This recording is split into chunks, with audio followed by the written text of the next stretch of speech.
बिस्मिल्लाहिर्रहमानिर्रहीम अस्सलाम वालेकुम दोस्तों, मैं हूं ग़ुलाम नबी। आप देख रहे हैं हमारा चैनल GN 786। आज की वीडियो में सबसे पहले बताऊंगा आलमी मार्केट में गोल्ड का रेट, उसके बाद पाकिस्तान में गोल्ड का, चांदी का, बटूर गोल्ड का रेट बताऊंगा। कल की निस्बत आलमी गोल्ड मार्केट में भी इजाफा हो चुका है और पाकिस्तान में भी इजाफा हो चुका है। पहले बात करते हैं आलमी मार्केट की। आलमी मार्केट में इस वक्त जो गोल्ड का रेट है वो $3,253 फ़ी औंस पे मार्केट है और एक औंस का वज़न होता है 31 ग्राम 100 मिली। आलमी गोल्ड मार्केट में कल की निस्बत $28 फ़ी औंस का इजाफा हो चुका है। उसके बाद अब यहाँ बात कर लेते हैं local Liberty Market Gulberg 3 Lahore Pakistan. आज तारीख 13 मई 2025। आज के गोल्ड के रेट की बात करें तो 18 कैरेट फ़ी तोले का रेट 3,62,500 रुपये फ़ी तोला। 21 कैरेट फ़ी तोले का रेट 3,06,250 रुपये फ़ी तोला।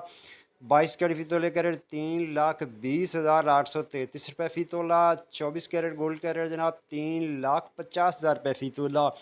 जी हाँ, रेट दोबारा सुन लें। 24 कैरेट गोल्ड का रेट है 3,50,000 रुपये फ़ी तोला। कल की निस्बत 2,000 रुपये फ़ी तोला इजाफा हो चुका है पाकिस्तान में। उसके बाद चांदी है 3,430 रुपये फ़ी तोला सेल है। बटूर का रेट है जनाब 3,46,500 में सेल है। बटूर की वापसी खरीदी 3,45,000 रुपये फ़ी तोला और पेशावर में पक्के तोले का रेट 3,62,000 रुपये फ़ी पक्का तोला। मिलते हैं नेक्स्ट वीडियो में। अल्लाह हाफिज़।